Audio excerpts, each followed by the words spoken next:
అది అద్భుతమైనటువంటి ఆర్టికల్ అనమాట అండి. ఒక ఈశాన్యంలో కాదు, మహారాష్ట్ర కూడా వర్తిస్తుంది. అది ఆర్టికల్ 371A, అందులో మహారాష్ట్ర కూడా వస్తుంది.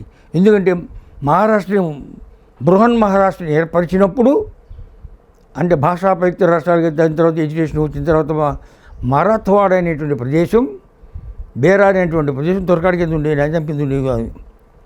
అది వెనుకబడినవి కాబట్టి ఈ వెనుకబడిన మరాఠవాడ అని ముందుకు తీసుకురావడానికి గవర్నర్కి అధికారం ఇచ్చారు. దొట్టు 371Aలో ముందు మహారాష్ట్ర ఉంటుంది. ఎందుకుంది? ఒక దేశంలో, ఒక రాష్ట్రంలో కొన్ని ప్రదేశాలు వెనకబడి ఉన్నాయి. అదేవిధంగా మన భారతదేశంలో ఈశాన్య ప్రాంతంలో మణిపూర్ అనేది, మేఘాలయ అనేది, పూర్వాంచల్ అనేది, ఇవన్నీ కూడా, నాగాల్యాండ్ అనేది, మిజోరాం అనేది, ఇవన్నీ కూడాను ఒక విధంగా భారతదేశంలో అంగం అయినప్పటికీ కూడా అక్కడ యొక్క సంస్కృతి కానీ, వ్యక్తులు కానీ, అంటే జాతీయులు ఉన్న ప్రజలు కానీ వేరుగా ఉన్నారు. At different stages of evolution వాళ్ళు. వీళ్ళందరికీ కూడా అందరూ కూడా ఒకే చట్టం వర్తించడానికి లేదు. మహాభారత యుద్ధం జరిగినప్పుడు భీముడు వెళ్ళి హిడింబను పెళ్లి చేసుకుని ఘటోత్కచుడికి అన్నాడు. ఘటోత్కచుడు, ఇది నా భారతదేశంలో ధర్మయుద్ధం జరుగుతుందని వచ్చి యుద్ధంలో పాల్గొన్నాడు కురుక్షేత్రంలో. అదేవిధంగా అర్జునుడు అక్కడికి వెళ్ళి చిత్రాంగిని పెళ్లి చేసుకుని బబ్రువాడు అనేవాడు కుర్రాలను పుట్టించుకుంటే వాడు మహాభారత యుద్ధానికి వచ్చాడు అనమాట అండి. ఈశాన్య ప్రాంతంలో ఉన్నవాళ్ళు కురుక్షేత్రంలో జరిగినట్టు సంగ్రామం కోసం ఎందుకు వచ్చారంటే వీళ్ళు ఈ ధర్మాన్ని రక్షించడం కోసం వచ్చారు, ధర్మం కోసం వచ్చారు. వాళ్ళు ఏమనుకున్నారు? ఇది నా దేశం అనుకున్నారు. నా సంస్కృతి వేరే అయి ఉండొచ్చు, నా భాష వేరే అయి ఉండొచ్చు, ఇది నా దేశం కాబట్టి వచ్చారు. అదేవిధంగా ఈ ఆర్టికల్ 371 ఎందుకు పెట్టామంటే, మన భారతదేశం అనేది ఏకత్వం, ఏకం సత్ విప్రా బహుధా వదంతి, the truth is one but the wise people say it in different ways అని మనం చెబుతాం అనమాట అండి.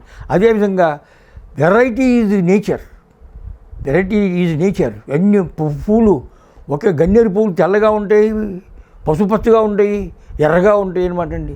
ఒకే అరణ్యంలో ఎన్ని జాతులు ఉంటాయి, ఎన్ని పక్షులు, ఎన్ని విషయాలు ఉంటాయి. ఇది భారతదేశం.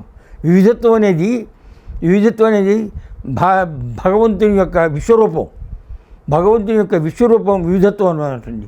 అందుకని భారతదేశంలో కూడా నాగాల్యాండ్ కానీ, మణిపూర్ కానీ, వాటి యొక్క అట్ డిఫరెంట్ స్టేజెస్ ఆఫ్ ఎవల్యూషన్లో ఉన్నారు. RIGHT, రైట్ అంటే ఏంటి?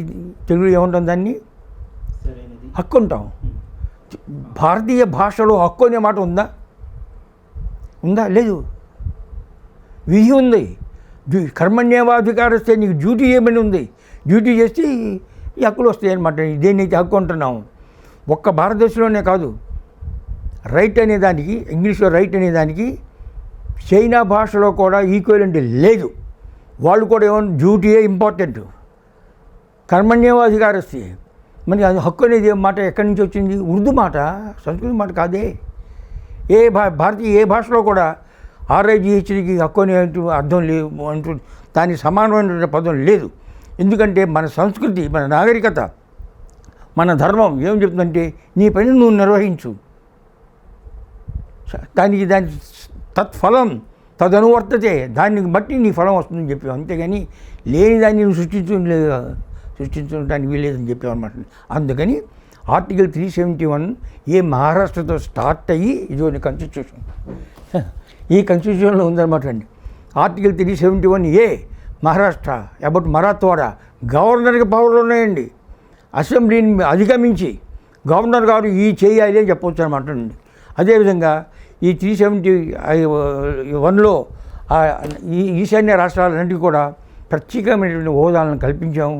వాళ్ళ కాలంలో నెమ్మదిగా ఏ విధంగా అయితే ఆర్టికల్ 370 తీసేసి ఇంటిగ్రేట్ చేస్తున్నామో, వాళ్ళ టైంలో వాళ్ళ ఇచ్ఛతో, వాళ్ళ యొక్క కోరికతో, వారి యొక్క సమస్యతో అయిపోవాల్సిందే. కానీ దానివల్ల దేశానికి ముప్పు లేదు కదా, దానివల్ల ఏ దేశానికి ఏం ముప్పు లేదు కదా.